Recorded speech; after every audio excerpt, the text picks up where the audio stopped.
Hello and welcome to Prairie Pulse. Coming up a little bit later in the show, we'll see clips from the 2017 Fargo Film Festival. But first, joining me now is the festival director and the executive director of the Fargo Theater, Emily Beck. Emily, thanks for joining us today. My pleasure, John. Thanks for having me. As we get started, tell the folks a little bit about yourself and maybe your background, where you're from. Absolutely. Well, I was born here in Fargo. I grew up in Valley City, North Dakota. The day after I graduated, I moved to the Fargo-Moorhead area to attend MSUM, where I studied in the film history and criticism program there under the late, great Rusty Castleton.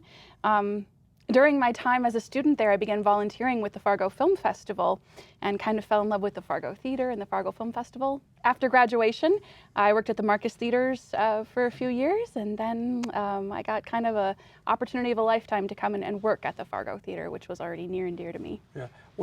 Did you work at the festival before you became executive director? I did. I actually was at the Fargo Theater for 3 years as a film programmer and an events coordinator. Before my predecessor, the great Margie Bailey, decided to head into retirement. So then in 2011, I took over as executive director. Okay. Well, congratulations with all that. And well, you know, one of the things that's been very successful over the years is what you're here to talk about today mostly, and that is the Fargo Film Festival, which runs March 21st through the 25th. So what can we expect this year? Well, if you've never been to a Fargo Film Festival, just to give you an idea, it is 5 days of movies and special guests and parties and workshops and educational opportunities if you're interested in learning more about how movies are made. And of course, we give you that really unique experience of being able to see an independent film up on the big screen, and then in many cases, directly after the screening, someone that was involved, whether it be the director, an actor, or a writer, is there to answer your questions. What's on your mind after seeing that film? So it is 5 days of so much fun and incredible arts programming. Yeah, well, it can be a lot of fun. So it's a little bit later this year than in previous years. Why is that?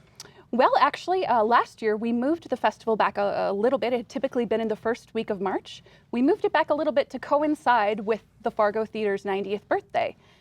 We kind of liked that. It kind of seemed to be a good fit. So we're giving it a go again this year, like you mentioned, the 21st through the 25th.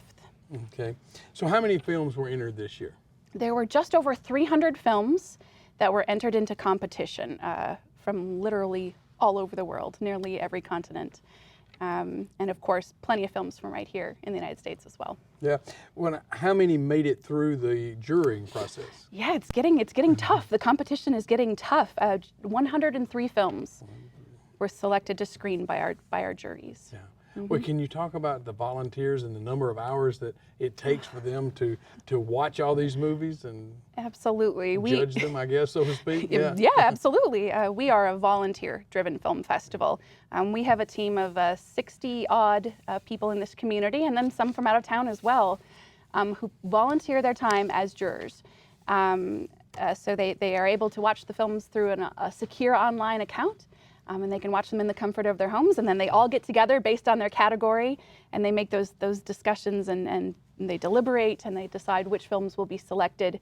Our volunteers work so very hard. I know the narrative feature jury had 5,000 minutes worth of content to screen because we had a record number of submissions in that category, so they had 5,000 minutes to comb through. Wow. Do you limit submissions in any category? I mean, it's wide open? Well, so far we've been so excited about our growth that we haven't done that yet. Okay. That might be down the road somewhere. For now, we're open to all. Okay. Can you talk about any guests that might be coming, or is that still a work in progress? At the time of this taping, I'll just say that is still very much a work in progress. Guests are a huge part of the festival. We love bringing people from all over here to Fargo and giving our local audience members the chance to interact with them. So do check out our website for a list of guests that'll be attending. Can you talk about maybe some of the guests you've had in the past? Oh, absolutely. It's been a wild collection of all sorts of different folks, everyone from John Waters to Kevin Smith to some really fantastic actors, animators, and then of course directors and animators. Yeah, as you mentioned, the films come from all over the world. Talk a little bit about that. I mean, you said 300. films were submitted, and so are really most of them from the United States, though. And how many international films do you get? I would say at least a third of our submissions are international. So while the bulk does come from the United States still, the Fargo Film Festival is starting to make a name for ourselves on the international festival circuit. So we're starting to see that number increase. Yeah. And with that, the quality of the films has increased over the years. Can you talk some about that? Well, I think so. I mean, I might be a little bit biased, but our juries are doing great work to bring in top-level content, whether they be Academy Award nominees or films that have achieved great success at other major film festivals like, Sundance or Tribeca, things like that. So our jury chairs do often solicit those films to enter into competition.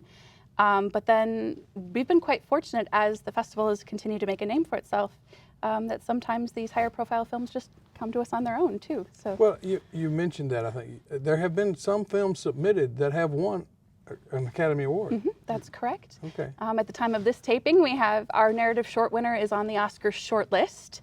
The nominations will be announced soon, so we have our fingers crossed that it'll make it. Okay. Yeah. All right. What about your attendance? What kind of attendance do you have for people coming to the festival?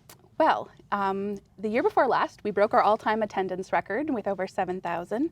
Last year, we were literally 6 people short of that. So I am bound and determined to break that record again this year, and I think we can do that, yeah. Okay. Talk about, because it's not just sitting in the theater watching the films and seeing the guests there. There are pre-parties and lunches that go on. Can you tell us more about that? Yeah, I mean, I think the social activities are a huge part of the festival. You get a chance to really have a conversation with somebody that could be visiting from Australia or New York or LA, of course. We do parties at different downtown restaurants and bars before the evening showcase screenings. And we do lunch and panel discussions where you can have a great meal. And you can also hear some people in the industry discuss different topics related to filmmaking or, of course, topics in the films as well. Mm-hmm. So are these the pre-parties, I assume, are just drinks and appetizers and things. Do you have guests there too that speak at the pre-parties, or is that more at the luncheons? It is more at the luncheons that we have formal speakers. The parties are definitely kind of that more casual mix and mingle, get to know different people type atmosphere. It's great. Okay. Talk about the festival a little bit of how it got started, because I believe around 2000s when we... Yeah. That's correct. That is a little bit before my time with the theater. But in 2000, they started having meetings. Ted Larson and Margie Bailey, who I mentioned before, they were really the driving forces behind the creation of the film festival. A film festival is kind of a major cultural event in most American cities, and we didn't have one here in Fargo, and they thought it was time. So the first festival was held in 2001. It's grown significantly. The first festival had 30 films screened, and now we're up to over 100. And it's also become the Fargo Theater's major annual fundraiser event too. So it's become a really important element in Fargo Theater operations as well. So if somebody wanted to submit a film, what's the process to go through? Well, our submissions will open probably late April, early May of this year, and they'll be able to submit their films through Film Freeway. It's an online submission platform. You just fill out a quick form and send a link of your film so that the judges can screen it and check it out. Well, you do that now. Has it always been that way? It has definitely evolved. When I first started working at the theater, we were literally, getting hundreds of, VHS tapes and DVDs in the mail, and every volunteer had to come and check them out and take them home and bring them back. And so we're very glad everything has shifted to an online platform that has just opened up a tremendous amount of possibility for us. Sure. Yeah. Sure. How is the Fargo Film Festival funded? Oh, we have incredible sponsors. Bell Banks has been with us since the very beginning, along with Form and a few other really incredible businesses in this community. They sponsor the festival, and they make sure that we can that we're able to bring in these great films, which do come with a price tag sometimes, and that we're able to have these wonderful guests come to us. And they ensure that it also continues to be a fundraiser for the Fargo Theater, which is, like I mentioned, now a very important part of the puzzle. Well, with that said, let's segue right over to the Fargo Film Festival, the Fargo Theater. It's really a cornerstone in Fargo. What's the mission of the Fargo Theater? Well, we have a dual mission. Of course, we want to preserve and protect the integrity of our historic building. It's a kind of a local icon. We're on the National Register of Historic Places. And then the other element of our mission statement is to provide, cutting-edge film and live entertainment to the community. What kinds of live events do you have there? Oh, we have a great mix. Everything from local performing arts groups, so we have, the FM Ballet or the FM Symphony will be on our stage, to touring professional acts. So we get a lot of stand-up comedians lately. That's been very popular. I think everybody needs a laugh, especially in January and February when it gets a little bit cold. And then we have Lyle Lovett coming up as well. So it's, great music too. But what about the films? What types of films do you usually have? And we're primarily an art house, so we do focus on independent and foreign film. Oscar season is a big one for us, so we try to play as many of those Academy Award nominees that we can get in. We also have some curated series. So we'll do a classic film series where once a month we'll show a classic film like Singing in the Rain or Gone with the Wind, so the people have a chance to see them back up on the big screen, which is how they're meant to be seen, I think. I was going to say, there's a lot of people that say that was the way to see some of these films. Over the years, of course, the Fargo Theater has struggled, and then, of course, you added a second theater. Can you talk about some of that history there with that? Oh, absolutely. I came on board just as they were finishing the build for Theater 2. It opened in the spring of 2009, and it has been such a blessing to our organization. It has also opened many doors for us, allowed us to stretch and grow our programming, to offer great movies at the same time that we perhaps have a concert going on in Theater 1, the historic auditorium. So we're very grateful that the theater was included in that urban infill project that the Kilbourne Group did in the 300 building. And now just last fall, the Fargo Theater was actually able to sign a contract for deed. So that Theater 2 is now part of our organization, and we're just so thrilled. It really is important to our operations now. Well, good. Yeah. So how many does the Theater 2 seat, and then the main theater? And you have a balcony, so people that may not know about it. Yeah, the historic theater cinemas were much larger than they are today. When it was built in 26, it seats over 850 people, including the balcony. They took the look of that large historic building and they scaled it way down to this small, intimate environment that is Theater 2, which has 75 seats. Okay, and so with the 75 seats, that allows you, as you said, okay, but so you just do film viewing in Theater 2? Well, it's actually been very popular for special events, meetings, press conferences, birthday parties has been big. So every day there's something different going on back in Theater 2. Well, good. So talking now about the organizational structure of the theater itself. Yeah, the Fargo Theater is a 501c3 nonprofit organization. We are operated by a board of directors and a small staff of 3 of us, full-time staff members. We are very fortunate to have an incredibly dedicated board of directors. They show up, their hearts are in it, and they are not willing to, or they are willing to just work their buns off supporting the Fargo Theater. So we're very lucky to have a great board of directors. And then we also have 10 part-time staff members that kind of do all the cinema operations. So if you're buying a bag of popcorn, you're more than likely interacting with one of our part-time employees. Do you have volunteers at the theater? Absolutely. Beyond the 60-some volunteers that work for the film festival, we have over 200 volunteers that serve throughout the year in different capacities, but primarily they serve as ushers for our live events, really helping make sure that patrons coming in to see a concert or a different performance have a good experience. Now you've talked about the staff and the things and the board. So how is it really funded? You said you're a 501c3. We are, absolutely. Our revenues come in from a variety of different sources. Our donations and memberships are a really important part of what we do at the Fargo Theater. But then, of course, box office, movie ticket sales and concession sales, merchandise sales. Every time you see a T-shirt with the Fargo Theater on it, that's a little stuff that's helping us keep that organization going. Okay. What's the best part of your job, you think?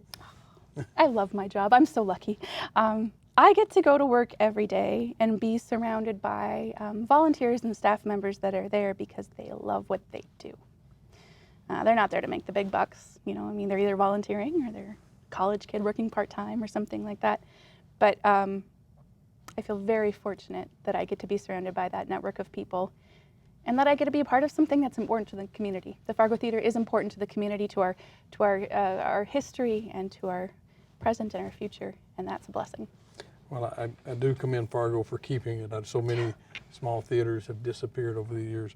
Let's go back to the Fargo Film Festival for just a moment. And so, what do you've grown it significantly. Is there more growth? So, what are the goals for the next few years? Absolutely. We want to keep this growing. We want to build on the momentum that we've already achieved. Right now, we're a 5-day festival that is located, our screenings are located pretty much solely at the Fargo Theater between our 2 auditoriums. In the next 10 years, I would love to just see us expand out into the entire community with parties and events, and maybe find, additional screening spaces, things like that, new partners. Maybe someday, a lot of festivals are 2-week festivals. Maybe that's in the cards for us someday. I'm excited to see where this can go. Yeah, what would it take for that? Is it more submissions, more funding, all the above? A little bit of everything.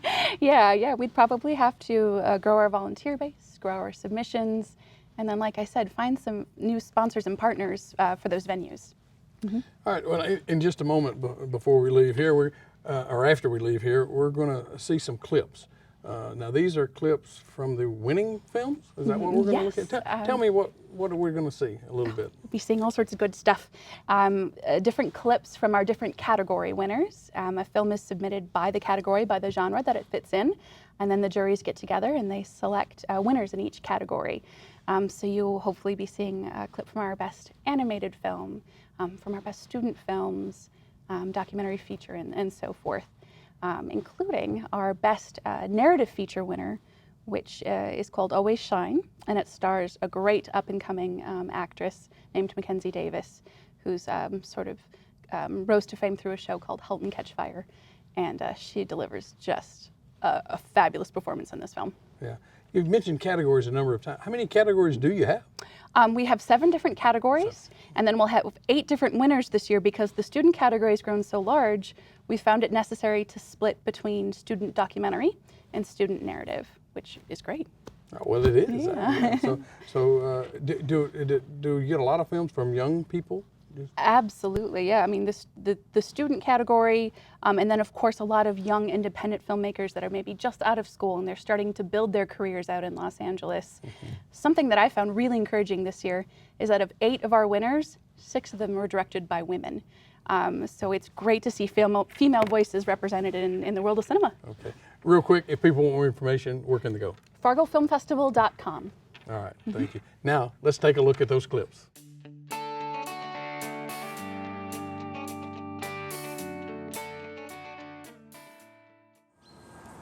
Morning.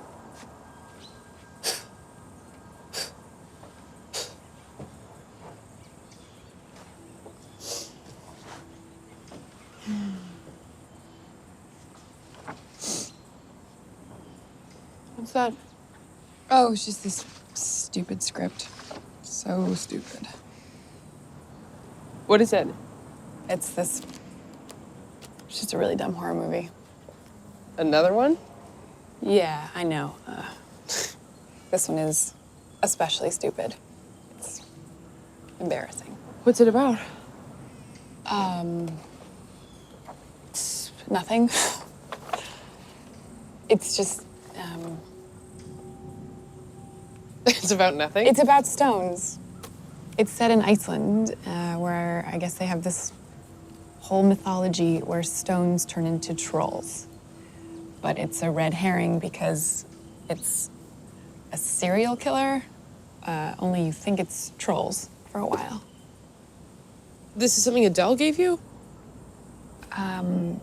It's really terrible.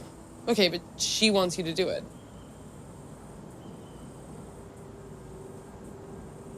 I think so. Why? I don't know. It's bigger. Yeah, but why does she want you to do I it? guess because I'm in every scene. It's the lead?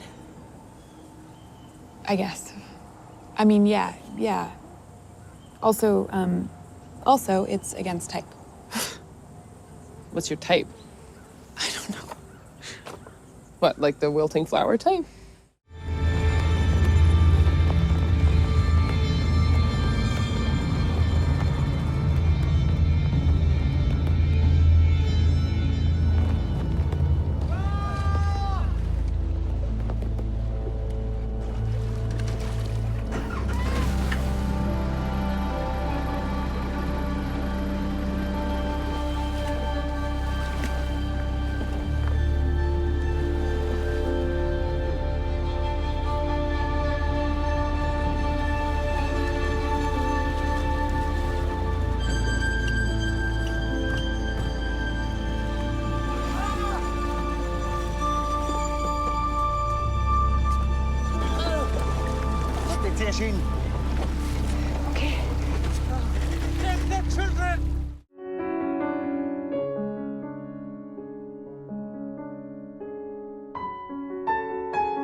Et combien ils étaient par bloc? Elle m'a dit 1000, qu'elle était 1000 la seule là-dedans? survivante. Elle m'a... Ou ça c'était dans le train? Oui, si, je crois.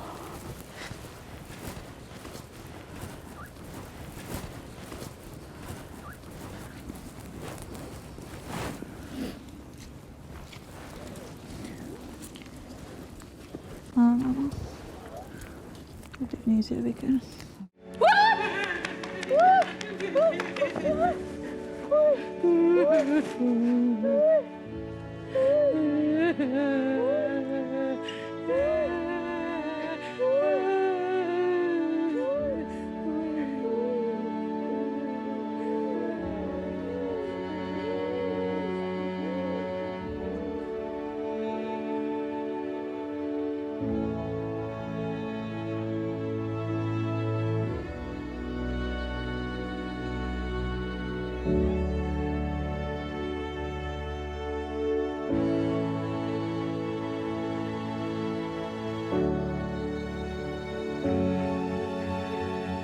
dañu nekk ana magaay bi rek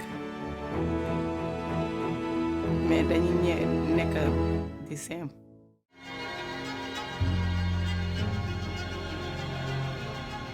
Y tuve un buen consejo, que yo no estuviera sola, que había otras señoras como yo que estaban buscando a sus hijos y a sus nietitos. Y me dieron un teléfono, llamé, me esperaron, me recibieron y ahí conocí a un grupo de mujeres de la ciudad de La Plata, que es donde yo vivo, que me recibieron con los brazos abiertos. Y eran ya esas señoras que después las consideramos las fundadoras de esto que pasó a llamarse más tarde Abuelas de Plaza de Mayo.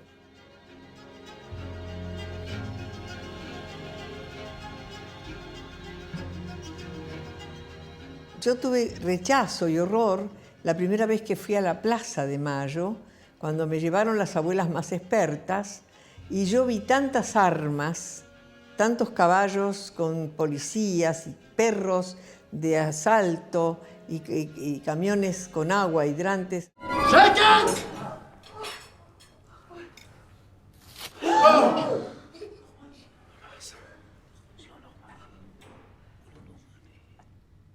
אתה חייב לעצור את זה. עכשיו. עכשיו זה כבר מאוחר. גם את, עומר, יצאת ממצרים. ממצרים של המאה ה-20. וכמה טוב היה לך שם. כל יום ראשון אבא לקח אותך לאחד מבתי הקולנוע המפוארים בקורפירסטנדם. ובמיוחד אהבת את המרמור האוס. שם ראית את הסרט האילם הראשון שלך.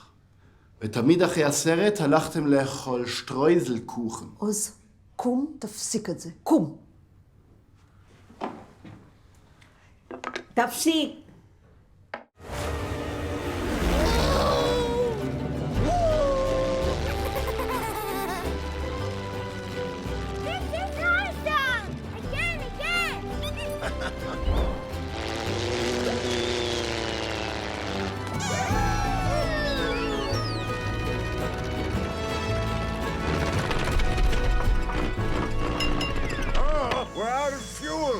have to jump.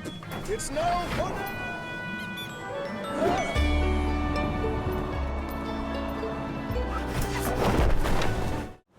When I got my diagnosis, I was shocked. The medications and that, I guess, they helped me.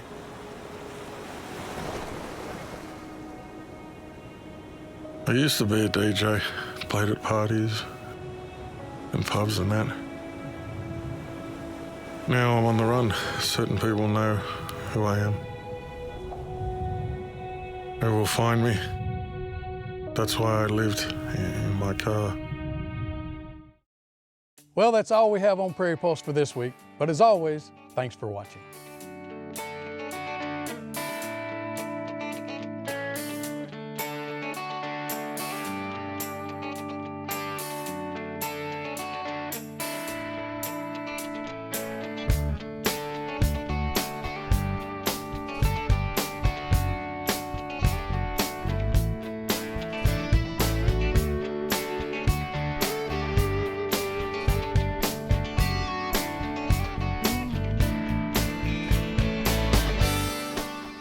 Funding provided by the members of Prairie Public.